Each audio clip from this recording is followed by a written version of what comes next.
If you are reliable, calm, and good at your job, your career may already be at risk. Not because you are failing, not because you are unmotivated, but because the system has decided you are safe. Safe people don't move. Most careers don't fail loudly. They decay quietly. Refactoring work is about career health, professional growth, and the hidden systems that shape how the work actually evolves. If your career looks fine on paper, but feels stalled in practice, this channel is for you. Episode 1 was about career entropy, the idea that momentum fades when the system stops receiving new energy. This episode is the uncomfortable sequel. Because once you see entropy, the obvious questions are, why does it happen so reliably? Why do smart, capable people get stuck right after they become valuable? Why does the system reward growth early, then quietly shift into maintenance mode? Here's the answer, stated plainly. Organizations optimize for predictability, not growth, not exploration, predictability. If you are reliable, low drama, and consistently effective, the system treats you as something that should not move. That can feel personal. It is not. Most people assume companies want employees to grow. They say they do. It's in the values deck. It's in the onboarding slides. It's in the learning platforms no one has time to finish.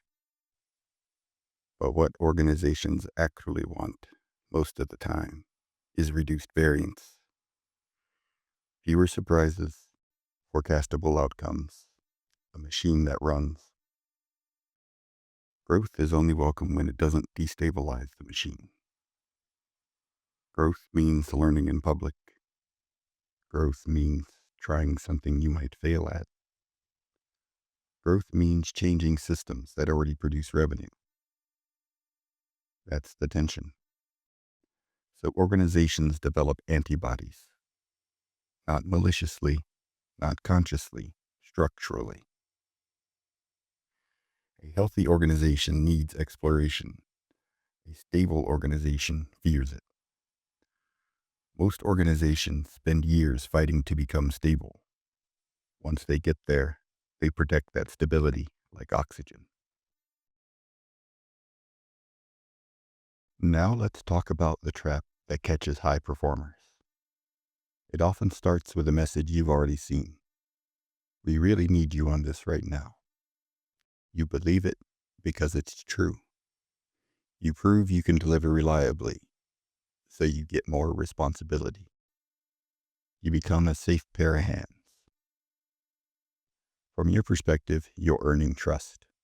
From the system's perspective, you're reducing uncertainty. So the system begins to depend on you. And dependence feels flattering until you realize what it implies. It implies you cannot move, or rather, you can move, but the system will punish the attempt with friction. When you ask to rotate, to try something new, or to move into a more exploratory role, you are not just requesting growth. You are threatening the stability built around your reliability. So you hear, now isn't the right time. You are too important where you are. After this launch, we'll revisit. Then the launch ends. Then there's another launch. Congratulations. You are now a structural component. There is a quiet exchange happening in many careers. You trade growth for safety. Not explicitly, not consciously. At first, you're rewarded for learning fast, then for being dependable, then for not causing turbulence. The reward is stability, predictable work, predictable relationships, predictable outcomes. The cost is trajectory. Trajectory requires movement. Movement requires change. Change requires tolerating risk. Motivation is the fuel. Incentives are the slope. If the slope is wrong, you can burn a lot of fuel and still not move. This is how people get stuck without ever making a mistake. This part is uncomfortable because everybody wants to villainize managers. Most managers are not malicious. They are constrained.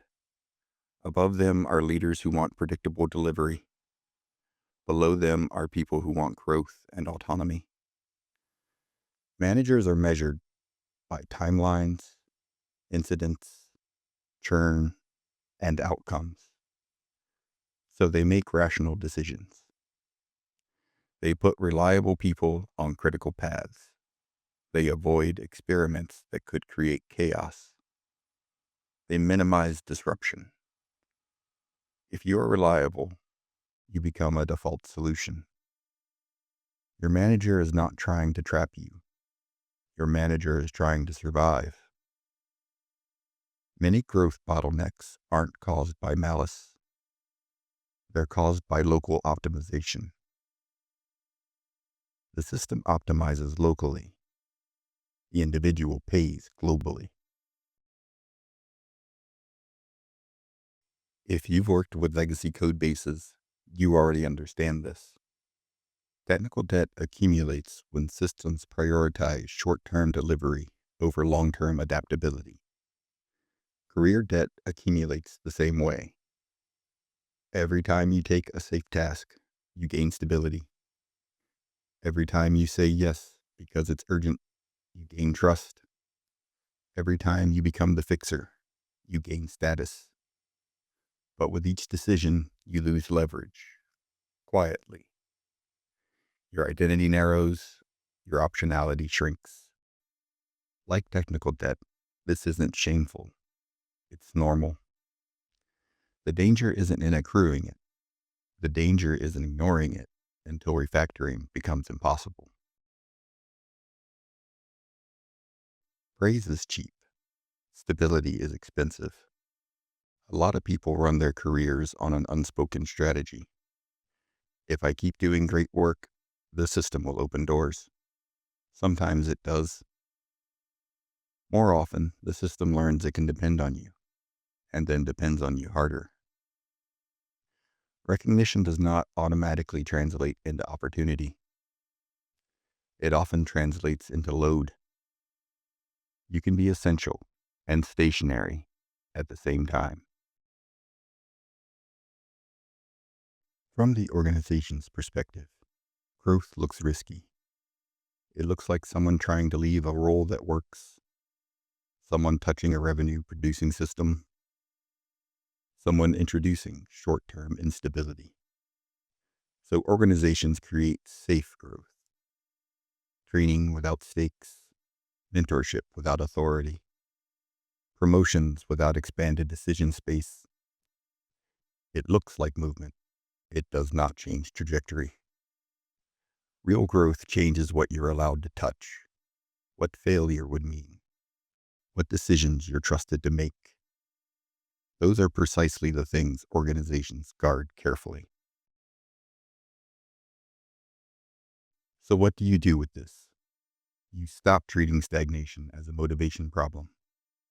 You cannot motivate your way out of incentives. You also don't burn everything down. The move is more surgical.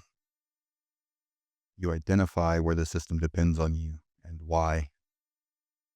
Then you ask a sharper question. What would have to be true for my growth to be in the organization's best interest? Growth becomes possible when it reduces risk, increases capacity, or improves resilience. That's how you create permission.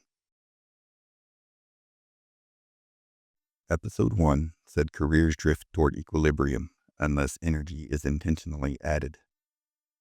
This episode says the environment often removes the pressures that once created growth.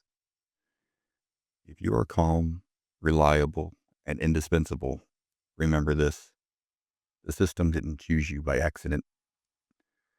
Not because you're broken, not because the system is evil, because predictability is the default goal of complex organizations. Once you see the incentives, you stop arguing with yourself and you start designing your moves. If your career feels calm, predictable, or quietly comfortable, don't assume that means it's healthy. Entropy is natural. Stagnation is optional. Direction is a design choice. This is Refactoring Work.